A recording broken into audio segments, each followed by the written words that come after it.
now. Just okay.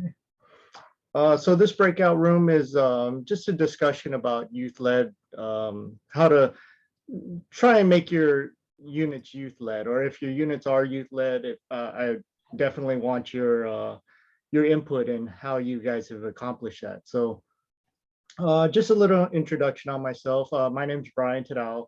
I'm the Scoutmaster for Troop 242 in Torrance. I did the Wood Badge back in 2017, and one of my tickets was to become Scoutmaster. So I took over Scoutmaster January 2018. So I've been Scoutmaster for about 3.5 years in the troop. So I'm just going to talk here a bit, but I'd like to give everyone an opportunity to ask questions and give some examples of how their troops and ships run their program. I'm definitely not an expert in this subject. I've only been doing scouting for, well, my son was in Cub Scouts, which is more parent-led. And then when we moved into Boy Scouts, the troop was somewhat scout-led, somewhat still adult-led. So we've been trying to get it more scout-led as we go along. So a little background on the troop. When they said about 6 years ago before we started, the troop was down to 6 members. So there were only 6 scouts. So tiny, tiny troop. When we joined about 4 years ago, there were about 12 to 15 scouts in there. Some older, some younger. It was a good age range. Right as I took over, we had an influx of about 12 to 15 scouts. So it basically doubled the troop within just 1 year of scouts coming in. So it was an eye-opening experience having that amount of scouts in there. I've done a couple University of Scoutings, just attending. And I remember one of the instructors, they said that very few scouts are actually fully youth-led. Everybody's goal is to get there, but it's a long process. So this is just, I mean, if your troops are there, or your ships or your crews are there, that's excellent. But ours is still trying to get to that point. So yeah, so actually being new to scouting, I actually didn't know what it meant to be scout-led, because I came in from Cub Scouts where we did everything for the boys, and we did all the activities, we ran the meetings. So stepping into Boy Scouts, taking that step back and seeing the boys kind of lead each other was an eye-opening experience. So for me, there are 3 major areas of where the troop can be scout-led, and I'm sure there's many, many more. You guys can correct me if I'm wrong, and I have no problem with that. But for me, troop and patrol meetings are definitely where scouts can shine in as being scout-led. They can help younger scouts with rank advancements and activities. Patrol leader council and green bar meetings. The SPL should step in and run those meetings. Adults should take a back seat and just chime in, be a mentor when they can. And another one for us is planning outings, hikes, events, things like that. That should all, we're trying to get the scouts to do that right now in our troop. A lot of the parents still take on that responsibility, but that's where our goal is, to get to that point of the scouts planning all the activities themselves. So I feel there's a lot of obstacles that can keep troops from becoming fully scout-led. Perhaps there's not enough older scouts in your troop to run the meetings. The scouts are inexperienced. Maybe that leads to the younger scouts, but also if the older scouts don't have that mentoring of and seeing the other scouts before them doing the leadership, then some of them just don't have that experience yet. Some scouts are shy. Some of them just don't want to take on the responsibilities. And I mean, even in our troop, there's some adults that just don't want to let go of the reins of planning things. And that's where we're kind of running into problems with our trip planning. So that's another aspect where maybe troops run into obstacles of being fully scout led. So I just wanted to open up. Does anyone have any difficulties that they're encountering, or want to maybe share how they've become fully scout led or more scout led than when they first got in there? So just wanted to open it up to people. Our biggest thing is getting our scouts to talk after a year and a half of them being on Zoom. You ask them a question and they just sit there. Yeah, they still think they're on screen, and right. So trying to draw out, we had our planning session last night, and just trying to draw, any kind of verbal information out of them was tough. Yeah. Yeah, especially when we were on Zoom, we would have adults, we were letting our scouts be in the breakout rooms by themselves. I know that's a no-no in scouting, but we figured the scouts would be more willing to talk to each other when they're just alone without a parent and they're hanging out. So when I would hop into the rooms and just kind of see how they're doing, what they're doing, maybe pulling somebody out to do a Scoutmaster conference, just it ends up being silence when I get in there. So yeah, it's the scouts, they just don't want to talk around parents. So that's something that we're trying to work on with our scouts. I go around, Dane's actually in our troop too. We go around, we introduce ourselves. We just talk to the scouts so they can become more comfortable with us as leaders. Does anyone else want to share of how maybe you've become scout led? I'll talk some more about it. I figure we're, I don't know, maybe 80% scout led, or at least from my view, is the boys plan the yearly calendar. We spent, I don't know, 4 hours yesterday in the afternoon. Everybody comes, brings ideas, they throw them up on a whiteboard, and the older scouts whittle them down to the events that they will be planning and that they will be leading. So they have an investment on it. Although I think the most fun they had during the meeting was assigning trips to boys who didn't show up. They took a certain amount of glee in that.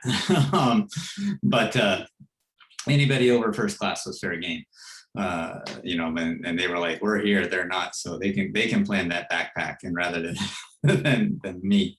But then we have the senior patrol leader plans all our weekly meetings. We have a form that they fill out that they submit to us and to the Scoutmaster, so myself, and we just look it over to make sure that what they're doing is going to fill the time slots, so they don't do their whole meeting in a half an hour and then have nothing to do for the other time. So they do that. We have weekly calls where our patrol leaders call their patrols every week to tell them what's coming up and get feedback.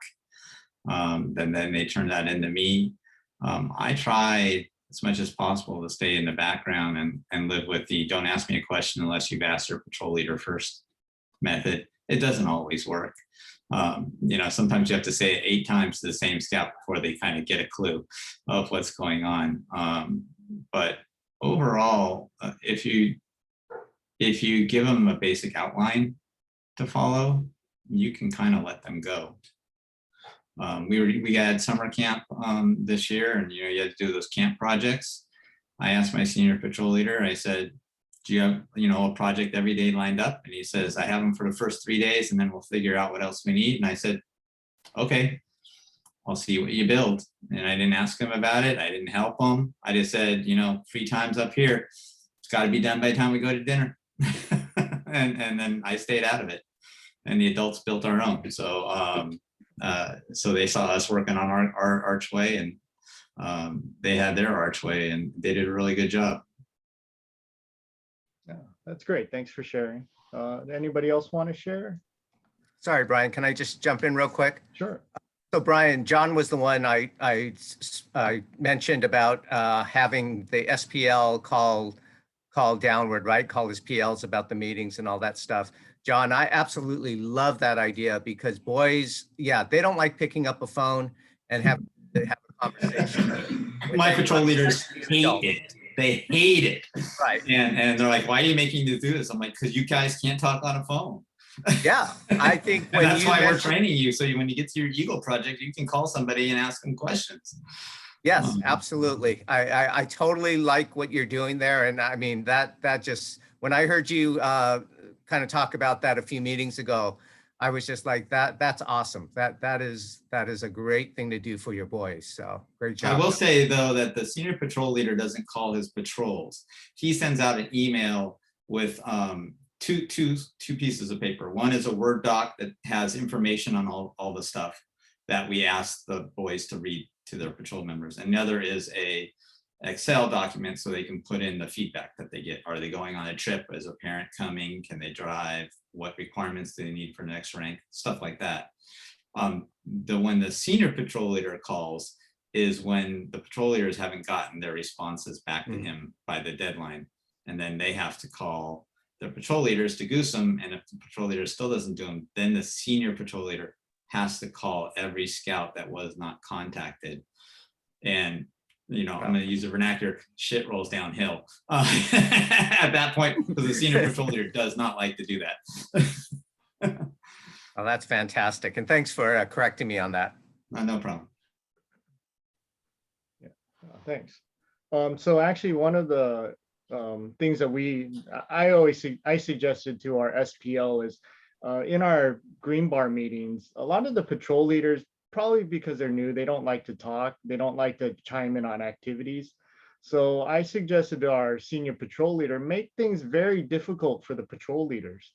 And if they want easier stuff, then they got to start chiming in and planning stuff. So, I mean, it might be cruel on my part for him to do that, but it gets more involvement from the patrol leaders that are just sitting back and kind of cruising while the SPL plans everything. So that's just one of the things I told our senior patrol leader. Another thing for us is when we first started, the senior patrol leaders weren't very strong. So when I first became scoutmaster, they had, or before I became scoutmaster, they had like 3 or 4 senior patrol leaders. So what I did was I whittled it down to 1 senior patrol leader, and I chose the strongest scout. I know it's probably not my choice to do that, but I wanted the scout to set an example for all the other scouts that are going to come after him, of how to run meetings, how to talk to other scouts, things like that. So when he was in there, he kind of set the bar for all the other senior patrol leaders that were after him. And when they started choosing the other senior patrol leaders, those senior patrol leaders knew how to lead the troop. So it was just a great thing from that point to, and that's kind of where our scout-led troop started, is when that senior patrol leader really took control of the troop. So okay, so anybody else have anything to share? Or? I think one comment. Hi, I'm Kelly Berry. For those of you that I haven't met before, Brian, I've been involved with my troop for 12 years now, and I've seen where you go from Cub, you get those new moms and dads that they want to get in and they want to fix it. They want to make this the best troop. And we have 2 kind of meetings. We have one with the kids, and then we ask the kids to leave. We have one with the parents, but very quickly we tell the whole group, this is boy led. Herding feral cats would be easier at a meeting than what you're going to witness for the next hour. Right. So this is all about your son is a leader, or your daughter is leading this troop. This is all about them, not about you. So the first thing we do is we, at a brand new group, we set a tone that we empower the kids. And then there's more to do. Kind of like what you're doing is perfect, but when we empower those little squirts and then we leave them, they are suddenly feeling like, wait a minute, this is about me. I can do this. And then we keep the parents, and then we say, listen, sit on your hands, put your hand in your mouth. But this is going to be the worst ran meeting you've ever seen. Just get over it, because This is not about you making it so that Johnny goes up and gets all these things done. This is about them figuring it out. And within 3 months, they'll figure it out. But we always tell our parents to stay, but don't participate. You know, if you want to participate, sign up to be involved with it, but don't offer free advice without putting in your volunteer hat. Because and that really has sets a tone so that the work that you're doing, I like how you're doing it. And you say, oh wait, maybe I shouldn't be doing this way.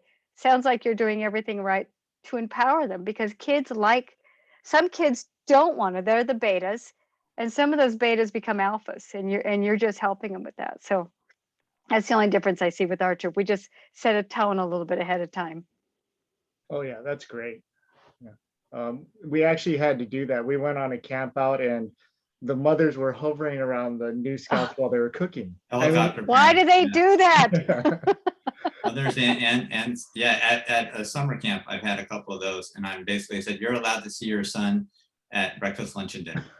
I don't want to see you within 20 feet of him after that. Yep, I will sign you up for every adult class possible till you are exhausted, but you're not going to be near your son.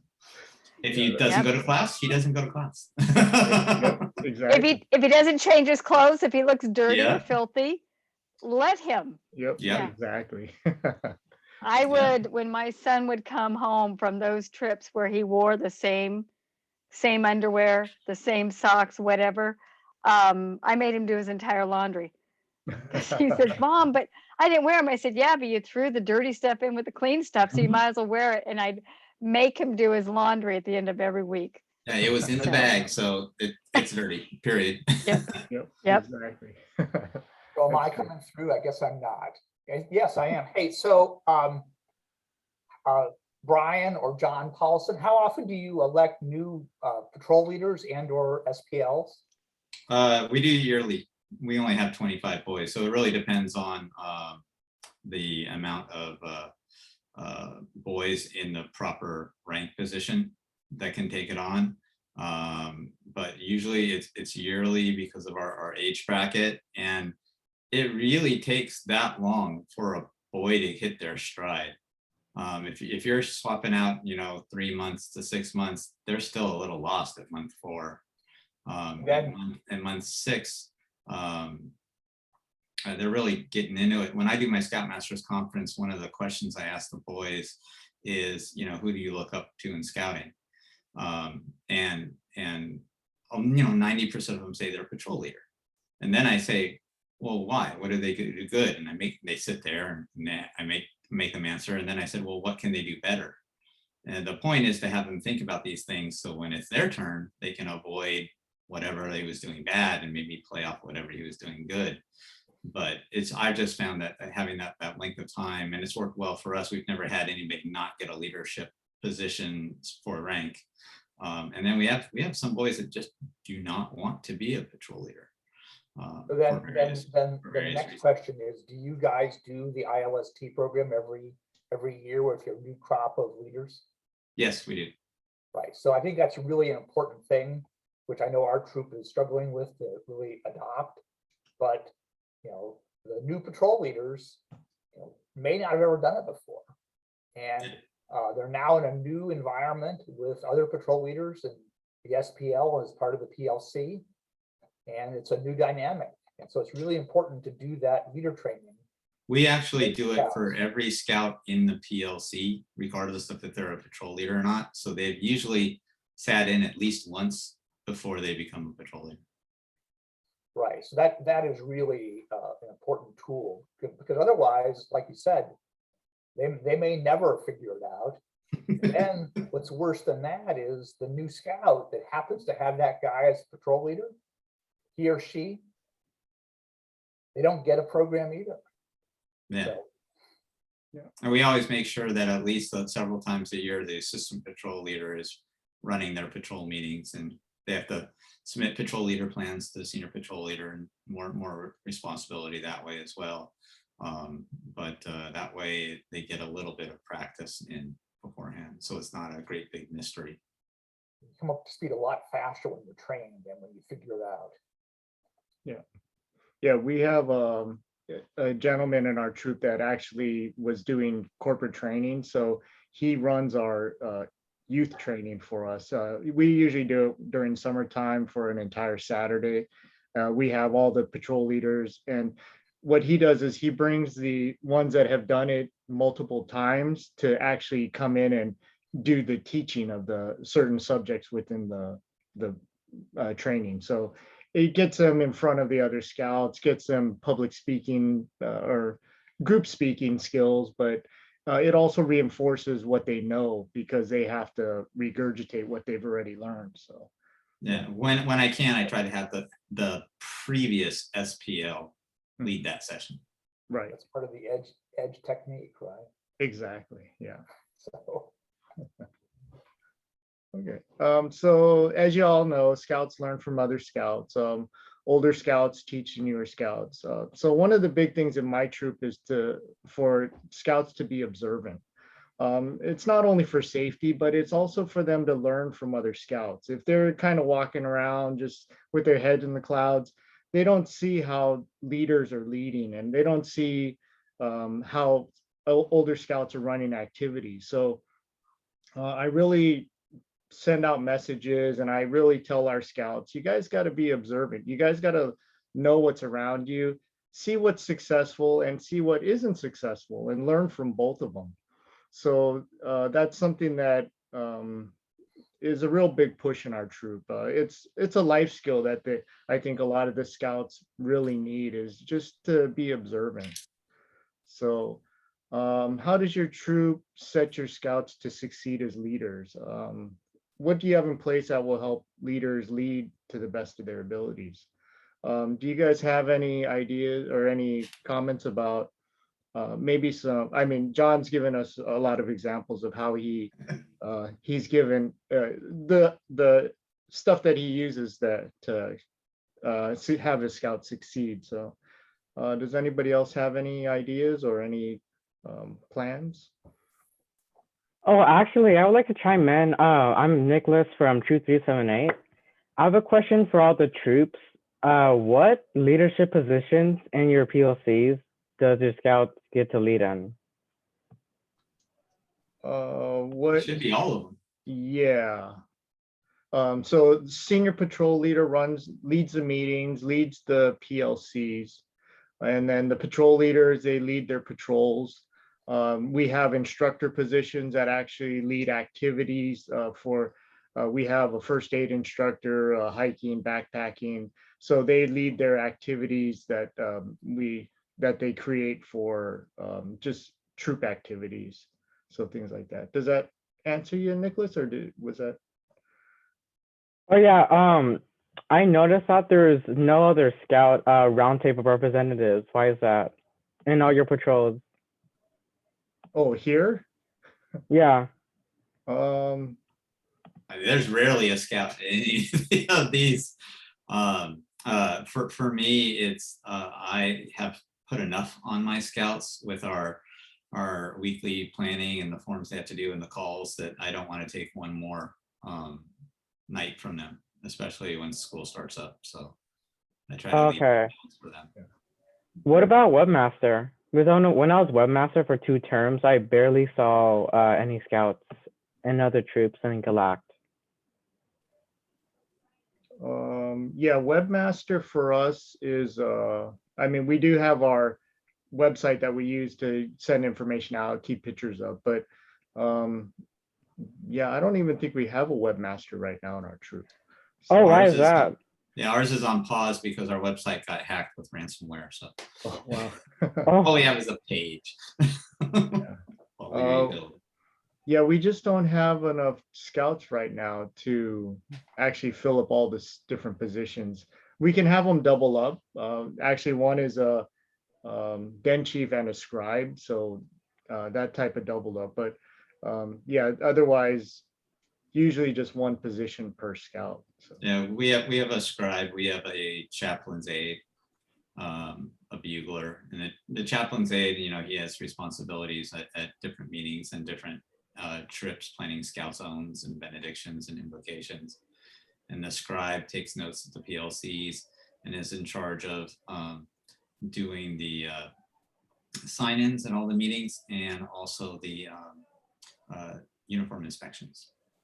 What about your den leader and order of arrow? The den chief. Oh yeah, den chief. Sorry. Yeah.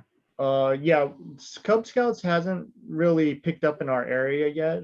So our den chiefs are a little bit on hold, but the local packs are going to start up fairly soon. So they're going to start a lot of the Cub Scout activities.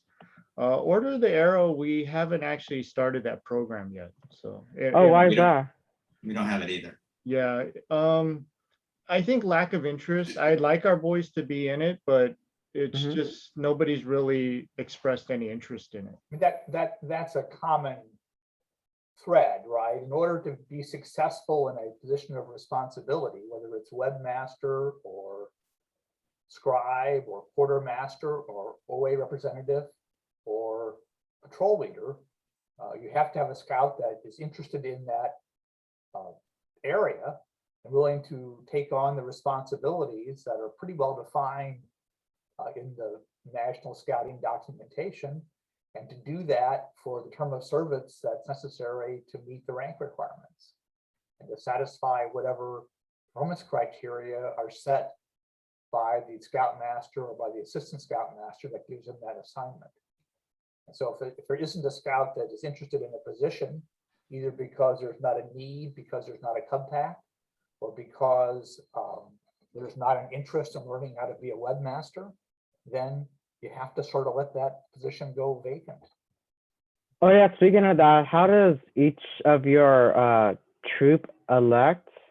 Do they're like electing their POC? Like, how does your elections work? So traditionally for us, we kind of whittle it down to a list of eligible scouts. I know that's probably not the Boy Scout way to do it, but so technically for a senior patrol leader, they can elect a brand new scout, but the troop isn't going to survive or isn't going to thrive that way if they have the wrong leader in charge. So sometimes it's a popularity contest, but so what we do is we say, these are the life scouts. These are the ones that we feel, well, we actually throw all the life scouts into the group for the senior patrol leader. And then the PLC chooses which scout they want as their senior patrol leader. And then from there, the senior patrol leader selects his assistant senior patrol leaders, and they create a pool for the patrol leaders, and they choose the patrol leaders out of that pool. So that's how we do it in our troop. In our troop, generally, they work their way up. They start in the PLC as one of those minor leaderships like scribe or historian or a webmaster, and then they work their way up to, then they go to patrol leader, and then patrol leader to senior patrol leader A if they have interest. And we've been rebuilding for a couple of years. So our most recent ones have just been the oldest scout coming down the pike was the one who ended up, usually as a star or a life in the senior patrol leader slot. And we're getting to the point now where we're about to have like 3 or 4 at the same level. So we're going to reinstitute elections. Right. Okay. As I say, in Troop 128, we have a call for not self nominees for both SPL and PLs. Usually we have 2, maybe 3 candidates for SPL, and there's an election. We do that election every 6 months. We also have a call for self nominations for patrol leaders. More often than not, we have just as many nominees as we have patrols, and so there's not a need for an election. And we do that. And we just usually put out a call and say, we need a patrol leader, and we usually have somebody in mind, and we say, are you interested? And then they step up or they step aside, one of the two, and then we move on to the next one. Okay, so how much power or like sort of power does each patrol give to their POCs? Like, what can a POC do in all of your patrols? I mean, not the patrols, troops. Our PLC pretty much plans all the activities. We allow them to choose what they want to do at every troop meeting. Um, Sometimes it's successful, sometimes it's not, but we let them succeed and fail as it happens. If they come blank on some ideas, we as adult leaders will step in and we'll throw in suggestions to them. But yeah, they usually try and plan a lot of the activities themselves. For us, the hikes are where we as adults right now still step in and we throw out, hey, we have these 2 hikes that we want to do. You guys plan it. You guys um, think about how to break up the members that go, the scouts that go, things like that. But in our troop right now, we're still planning the hikes and the camping trips. So we put them out there and then we let them kind of decide all the details on them. Yeah, our boys plan all their trips and they choose their trips. So when we do our calendar like we did yesterday, we know we're having 3 backpacks minimum, and we just put them on the calendar as backpack 1, 2, and 3. And it's up to the scout who's leading it to figure out what the hike is going to be. And we just have certain things they have to tick off. How many miles? Will there be water? Campfire? And they have to do, we have a whole big 10-week institution plan of how they can, what they need to do at each stage to follow it. And if they follow the plan, they're fine. If they wait until the last minute, bad things happen. And sometimes you have to end up canceling a trip because the scout didn't do their job. As far as our meetings, our senior patrol leader plans the meetings, and then he leaves a segment of time for the patrol leaders to teach additionally on the subject that we were doing as a troop, or on a tangent related subject. That especially worked well in Zoom when we'd have the senior patrol leader was covering a topic, and then we'd have the patrols break out into breakout rooms to continue that topic however the patrol leader saw fit. They could have Q&As, they could have Kahoot games, they could have watched the videos, however that patrol leader wanted to continue the education, he had that power to do it. Also, speaking of that, how much power does an SPL and ASPL have in PLC and the troop? They should have all the power. All the power, like full power? If it's a boy run troop or scout run troop, they should have all the power to make the decisions, and the adults should just be there to keep everything safe or to deal with discipline that the scout cannot. Right. Oh, okay. Now, that sometimes means that, the troop doesn't perform to the level that you want them to. But that's part of the learning experience. Yeah. But also the adult leaders are also mentors. So if the SPL ever has any questions, we say, come to us and we can help you figure out, work on some of the details of your plans, things like that, just to make sure that, we want the meetings to go smooth. There will be some mistakes here and there, but we don't want any safety issues. We don't want any scouts left out. So we definitely help them plan things when they come to us and they just have some questions. Yeah, observe from the back and nudge where necessary. Right. Yeah. Then how much can parents intervene? What's like all of your troops way of how parents, what they can and can't do? Are the parents leaders or just observing parents? That would be up to the troop's decision. Well, it depends on the situation. If it's just an observing parent, they shouldn't be intervening at all unless it's a safety issue. Okay. Right.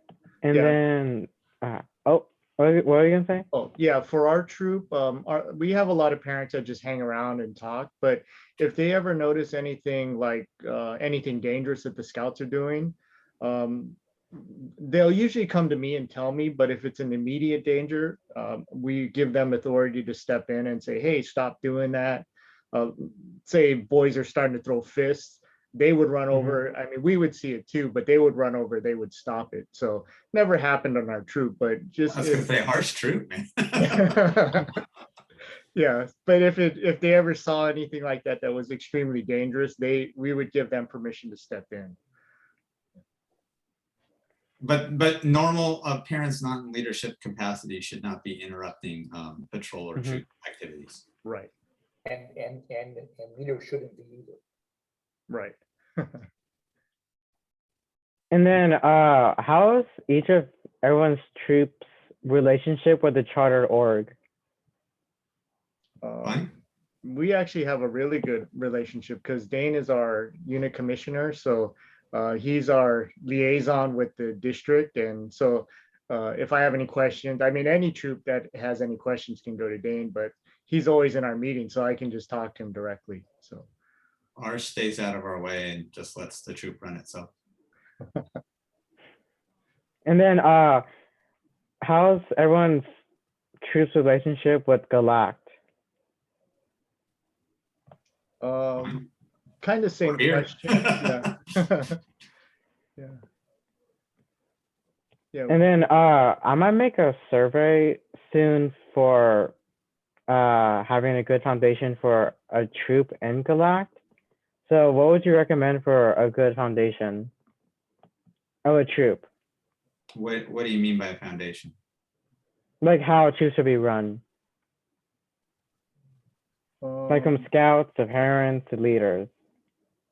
Well, definitely the scouts should plan everything. So that should be your foundation, is having the scouts, your senior patrol leaders, your assistant patrol leaders, plan activities, plan hikes, plan meetings.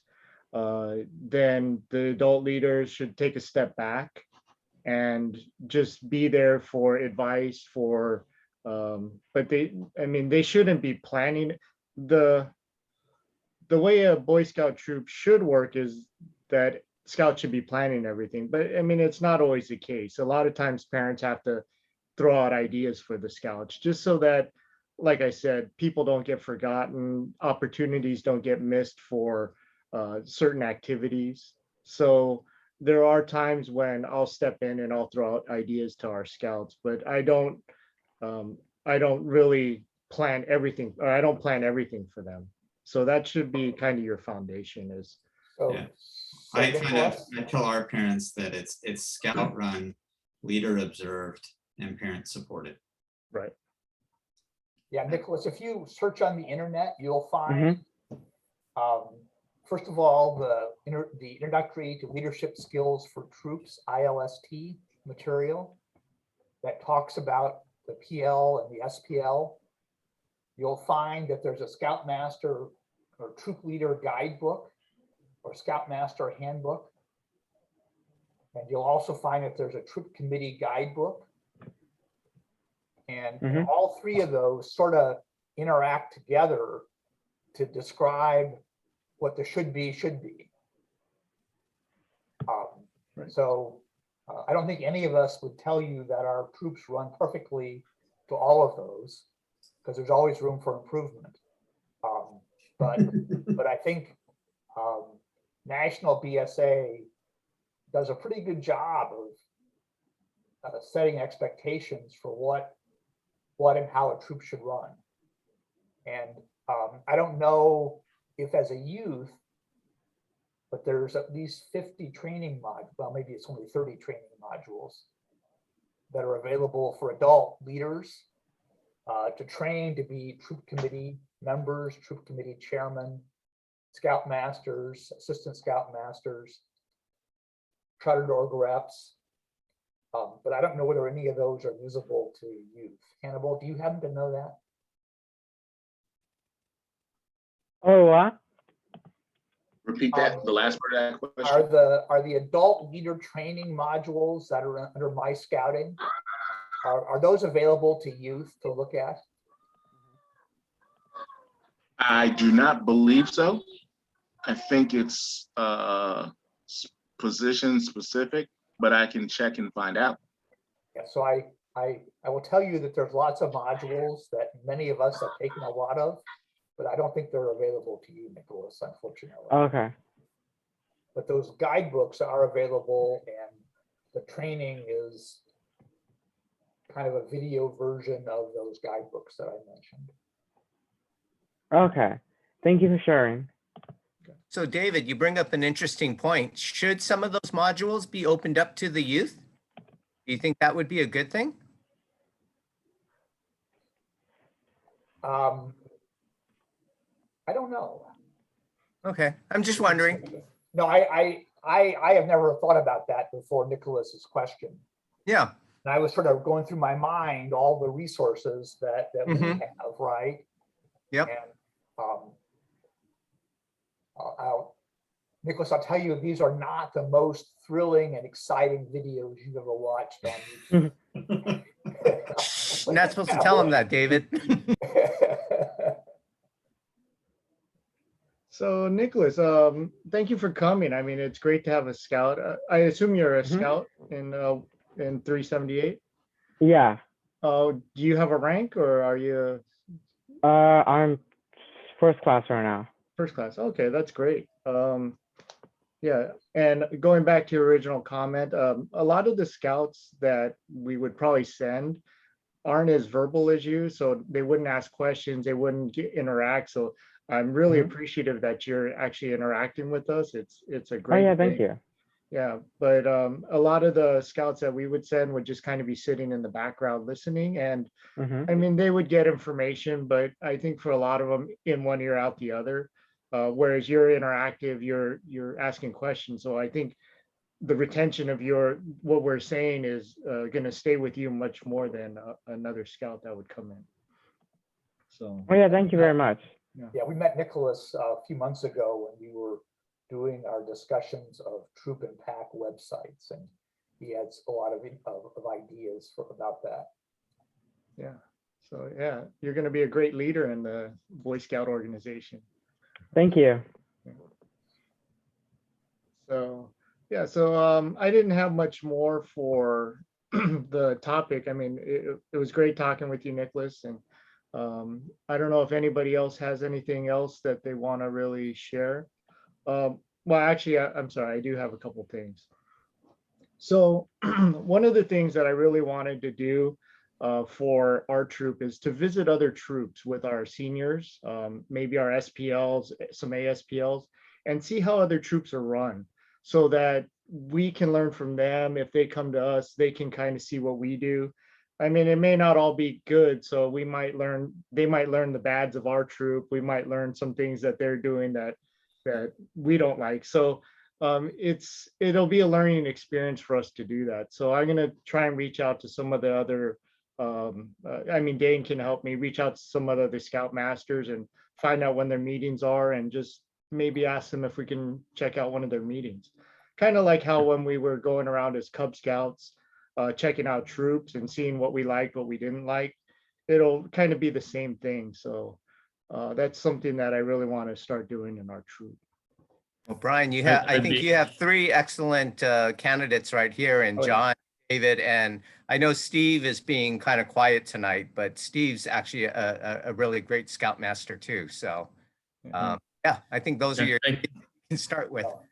Yeah, In thank you. focus- We'd be honored to have people come visit too. And I've been thinking the same, even just for me to go see how the other troops handle themselves. Because, we all have success in some areas and not as much success as we want in other areas. I know for myself, being relatively new, our previous scoutmaster had put, three of his sons through all as Eagle Scouts, right, in the same troop. So has a totally different perspective than myself, who, has a lot of scouting experience, but not as a scoutmaster, right? That's each position is its own game. So yeah, I'm interested in seeing more as well. So. Well, let's be careful. I'm a committee chair. I am not a scoutmaster. Apologies, David. Yeah, and so one of the other things is there was a troop Middle Torrance that was just starting up, and I had met the scoutmaster, potential scoutmaster, and we offered to go over there and help some of his newer scouts just start up their patrols, see, help them with leadership, things like that. And he never reached back to me, but that's something that I think would be great inside the district and GLAC, just to help some of the newer troops that are starting up by sending some of our scouts over there to show them how we do things. And if multiple troops get in there, they can pick the goods from all the different troops that come in and help them with their leadership starting out. Yeah. You know what I would say to that, Brian? It's not necessarily just the new troops. What I find, hold on, I'm not fully ready for this, but I'll let you see my face while I'm talking here. I find that, because we had a similar experience, I think, to you guys, in that our troop had sort of narrowed down before I came aboard with my son. And so I find in that process, we lost something. And so it's taken me actually a number of years to figure out all the things that were lost in there. And so having visibility to other groups, it doesn't have to just be a new troop that would be where that information, a visit from another troop and that kind of information would be valuable. I think it's, you know, I don't know. I try and talk to our guys, being a voice troop, you know, about continuous improvement. So having outside input, I think, is useful. We don't get as much of that, but we do kind of get them conditioned to, you know, everything that we do to review it and see how well they did and what could have been done better. You know, and so having an outside input as far as an example, I think would be a good thing. That's one of the things I see with, you know, summer camp and camporees or areas in particular, right, where you get to go out and see how other people do things and be like, oh, okay, you know, we all have our own kind of cultures in our troops, and hey, there's things that I can learn from 242 and I can learn from, I'm looking real quick, 658, right? Like there's things that you all do that are much better than us. And there are things that maybe we do that, you know, you might have a hole for. So just having that kind of cross-pollination of sorts, I think would be useful. Yeah, that'd be great. Yeah. Yeah. Speaking of summer camps, we just went to Camp Bighorn, and our troop is big on snacks. We had our just piles of snacks on our front, on our table. And the troop next to us, they didn't have anything. They said, my scoutmaster says, I don't want anybody eating junk food while we're there. So it was just a completely different. That's why you go to summer camp. Exactly. That's what we thought too. But we were at Bighorn too. But yeah, we brought our own snacks as well. Did you guys like Bighorn this summer? I liked it. Yeah, it was great. Yeah. We had an awesome time. Yeah. It's on the table for us. We were in week 6, and it's on one of the 3 we're considering for next year. We let the boys choose, but it's in the running again.